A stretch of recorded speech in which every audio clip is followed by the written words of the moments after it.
technique bien développée par les confrères. Monsieur le Président, comme vous le savez, vous êtes juge pénal. Et la différence entre vous et le juge civil, c'est la conviction. Je n'interviens pas sur la loi. Les confrères l'ont brillamment développé. Moi, j'interviens sur votre intime conviction. Des premiers intervenants jusqu'au dernier, Monsieur le Président, les principes ont été exposés.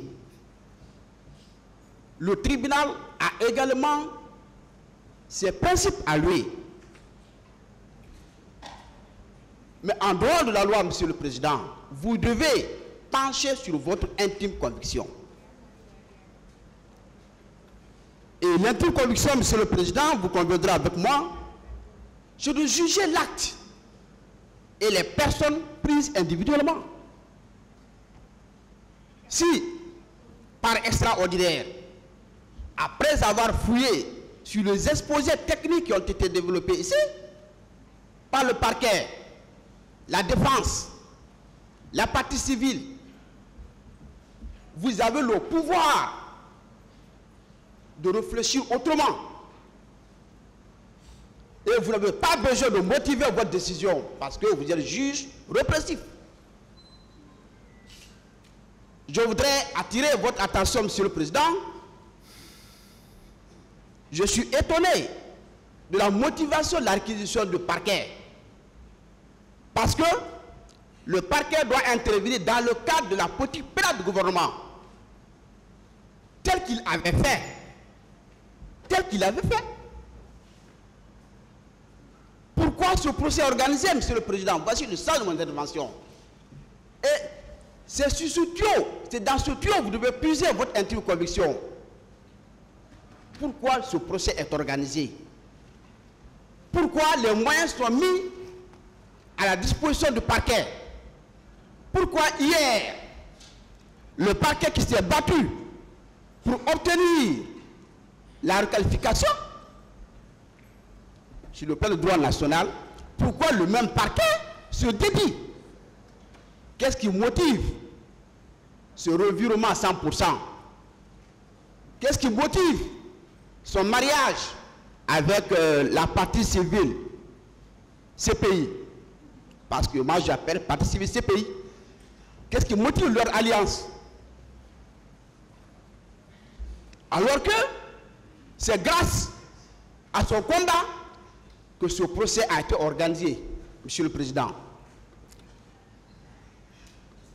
Lorsque j'ai vu la requalification, l'acquisition du parquet, Monsieur le Président, mais j'étais heureux.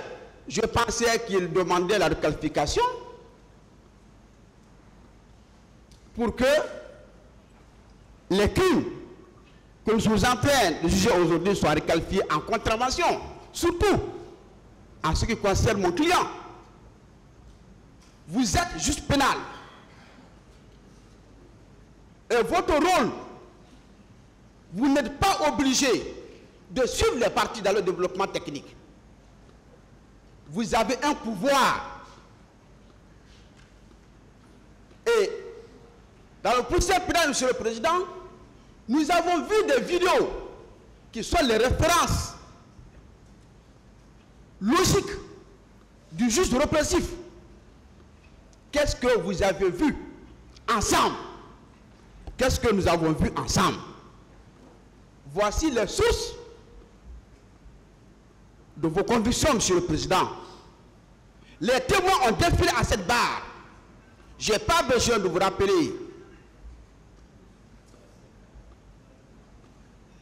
L'ordre des preuves entre les audios, les éléments visuels et le témoignage, entre ces modes de preuve où le juge a la chance. Ce sont les éléments visuels, Monsieur le Président. Vous êtes suffisamment outillés depuis hier, de part et d'autre, Sauf que nous sommes tous unanimes que nous devons être étonnés du changement de casquette du parquet. Mais vous qui avez le dernier mot, vous regarderez ce que le parquet aujourd'hui a refusé de regarder, la politique près le gouvernement, vous devez regarder cela, Monsieur le Président. Ça fait 1 an et quelques mois, nous suivons un débat. Les clients sont en détention.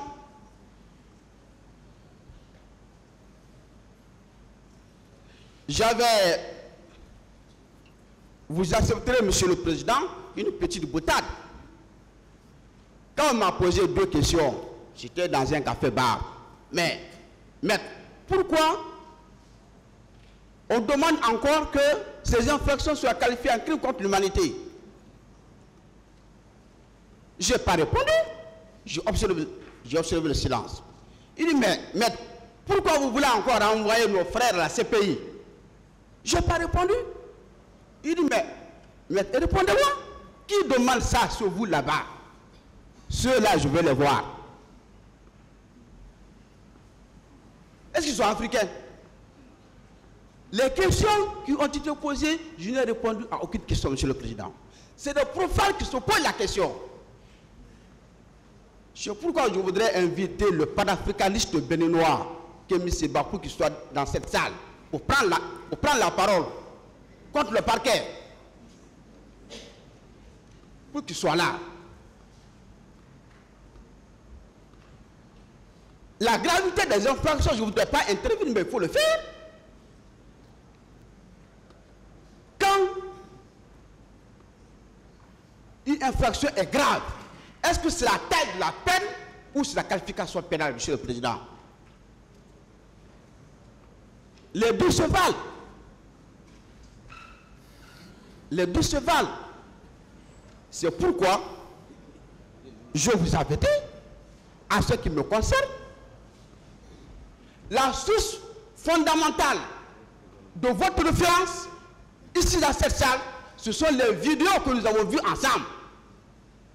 Et c'est comme ça le juge pénal. Les annonces, les témoignages, les témoins frustrés. Vous vous posez assez de questions. J'en suis convaincu.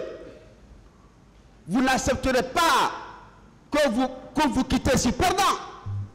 Le juge peut être perdant, Monsieur le Président, lorsqu'il sait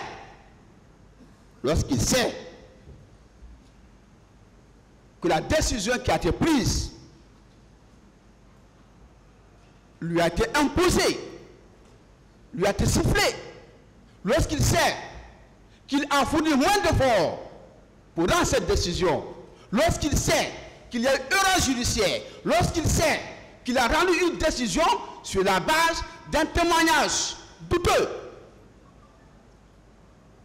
un témoin frustré.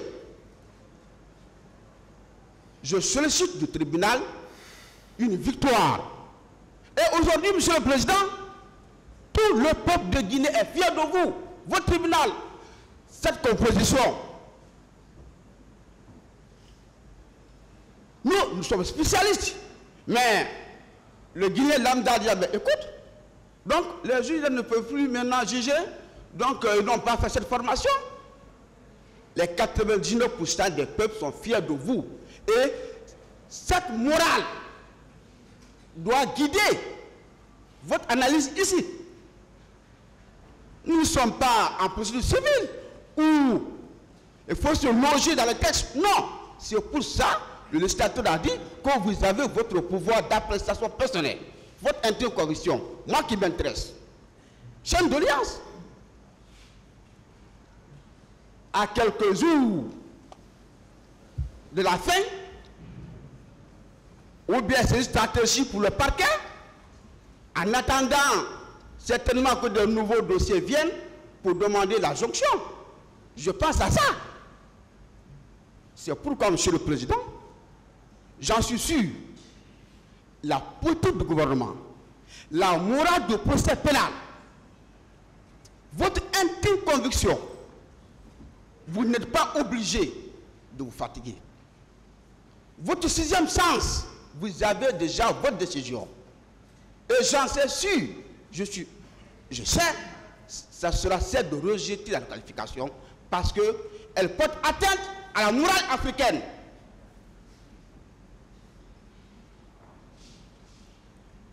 Jugez votre frère crime contre l'humanité. Est-ce que nous aurons ce temps pour expliquer à chacun, oui, nos clients iront à la CP, ou non, nos clients n'iront pas à la CP, ah non, non, Monsieur le Président. Vous avez commencé ce procès avec une belle plume, et elle continue.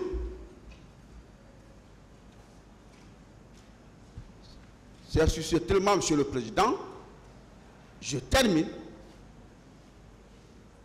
en m'alignant aux derniers éléments exposés par chacun de mes confrères, en rejetant la réquisition présentée par le parquet. Ce n'est pas une réquisition panafricaniste. Ça porte atteinte à la morale pénale guinéenne. En rejetant purement et simplement, sur ce, je vous remercie. Monsieur le Président, on va vous parler un peu de l'infraction des crimes contre l'humanité. On n'a pas voulu trop s'étendre là-dessus dans nos réquisitions de requalification parce qu'on s'était dit qu'on a en face de nous des hommes de droit qui comprennent facilement les choses. Mais nous sommes à une phase où on est obligé, Monsieur le Président, d'en parler un tout petit peu pour qu'ils comprennent que ce n'est pas de façon ex nihilo qu'on vous a demandé la requalification. Tout le monde sait, Monsieur le Président, que tous les éléments objectifs qui ont été récoltés au cours de ces débats-là, tous ces éléments-là vont vers la requalification des faits pour crimes contre l'humanité.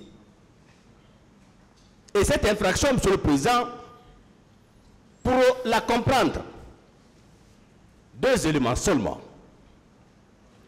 Un élément objectif et un élément intentionnel. L'élément objectif, c'est l'attaque généralisée et systématique, dirigée contre qui? Contre une population civile. Monsieur le Président, le 28 septembre 2009, qui ne peut pas dire que c'était la population civile qui était au stade? Une population civile, Monsieur le Président, qui s'est rendue dans un endroit fermé, qui a voulu simplement exprimer son opinion par rapport à la situation politique de son pays. Cette population civile-là, Monsieur le Président, a été massacrée. Massacrée par qui? Par les hommes de la garde présidentielle, par la police, par la gendarmerie et par les miliciens qui ont été recrutés à cet effet. On n'a pas voulu encore une fois s'étendre là-dessus. Monsieur le Président, dans cette salle, vous avez vu des femmes qui ont été violées, qui sont venues pleurer ici. Monsieur le Président, quand on est avocat, on ne doit pas épouser une cause. On doit plutôt défendre son client selon les arguments du droit. Mais Monsieur le Président, on a compris qu'il n'y a aucune fibre compassionnelle pour ces victimes qui ont défilé ici et qui ont pleuré. Ces faits n'ont autre qualification pour tout juriste averti que des faits de crimes contre l'humanité. C'est une évidence. Et nous savons, Monsieur le Président, parce que nous vous connaissons individuellement, on a eu déjà la chance de requérir devant vous au sein d'autres prétoires. Nous savons que vous êtes collé à la loi, vous êtes légaliste, vous irez inéluctablement vers cette qualification sollicitée par le parquet. Le deuxième élément, c'est l'élément intentionnel. La loi dit qu'il suffit que celui-là qui est en train de perpétrer ces massacres-là ait connaissance qu'effectivement, qu'il est en train de massacrer une population civile. Ces gens qui ont pris les armes à la présidence, les miliciens qui sont venus, les policiers qui étaient là, les gendarmes qui étaient là, qui étaient armés, Monsieur le Président, qui sont venus avec des armes, est-ce que ces gens-là ne savaient pas qu'il s'agissait d'une population civile non armée? Est-ce que cette intention-là n'était pas nourrie dans leur esprit en venant? Monsieur le Président, je l'ai dit, on n'a pas voulu anticiper. Mais on nous oblige d'anticiper nos réquisitions. Ce qui est évident, Monsieur le Président, comme je l'ai dit, tout ce que nous avons eu à dire dans nos réquisitions écrites, on n'a rien inventé. Il s'agit des faits réels, des faits qui ont été dits dans cette salle. Et bien avant, Monsieur le Président, il y a des éléments au dossier. Par rapport à la responsabilité de commandement, là aussi, 2 éléments seulement, Monsieur le Président, 2 éléments. Les conditions préalables, 2 éléments. Il y a ce qu'on appelle la relation de supériorité hiérarchique. La relation de supériorité hiérarchique. Dès qu'il y a un lien direct entre le chef hiérarchique ou le chef militaire avec le subordonné qui a commis l'infraction, il y a ce qu'on appelle la responsabilité de commandement. Deuxième élément, il faut que l'infraction soit commise par qui? Par le subordonné. Ces 2 conditions préalables suffisent pour qu'on parle de responsabilité de commandement. Faisons ensemble une analyse des faits qui ont été perpétrés. Ceux-là qui sont assis dans les box des accusés, ne sont-ils pas des chefs militaires? Ne sont-ils pas des chefs hiérarchiques? À ceux-là qui sont allés perpétrer ces faits au stade? Et la loi dit de ne pas se leurrer quand on parle de commandement. Ce n'est pas seulement le premier chef qu'il faut voir. Même le dernier qui a un peloton, même celui qui commande 2 soldats est considéré comme étant un chef militaire. Il faut que cela soit compris. Tous ceux-là qui sont assis dans le box des accusés, Monsieur le Président, chacun d'eux individuellement pris a eu au moins à commander 2 personnes. Ça suffit pour que nous puissions les mettre tous dans le même sac. Et c'est ce qui sera fait. C'est ce qui sera fait. Chacun d'eux individuellement pris est responsable de ce qui est arrivé. Chacun a fait quelque chose, Monsieur le Président. Nous ne pas long. Ce qui est évident, comme je l'ai dit, il y a bel et bien un crime contre l'humanité et il y a la responsabilité de commandement. Je vous remercie.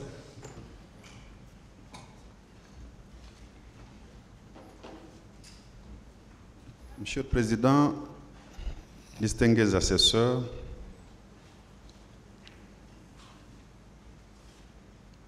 je voudrais paraphraser un magistrat que j'ai beaucoup respecté lors de mes lectures. C'est Pierre Drey, qui a été, comme vous, juge de manière discontinue pendant une 40aine d'années et qui a fini comme président honoraire de la Cour de cassation française. Monsieur le Président, ce haut magistrat, quand il était à votre place, pas très exactement parce que lui il présidait des assises, des débats de ce genre menés, je le cite de mémoire, il lançait toujours à vous, acteurs de ce procès, vous avez fait des demandes au tribunal de décider. Monsieur le Président, côté ministère public, nous n'allons pas vous garder longtemps parce que nous estimons que rien de nouveau ne vous a été dit. Nous vous avons produit des réquisitions écrites datées du 1er mars. En sus de ces réquisitions, Monsieur le Président, Messieurs les assesseurs, hier, après le passage des avocats de la défense, nous avons pris la parole pour détailler point par point ce qui sous-tendait nos réquisitions. Donc, nous maintenons in extenso ce que nous vous avons dit hier et ce qui est contenu dans nos réquisitions écrites. Nous n'en rajouterons rien. Merci, Monsieur le Président. Merci, Messieurs les assesseurs.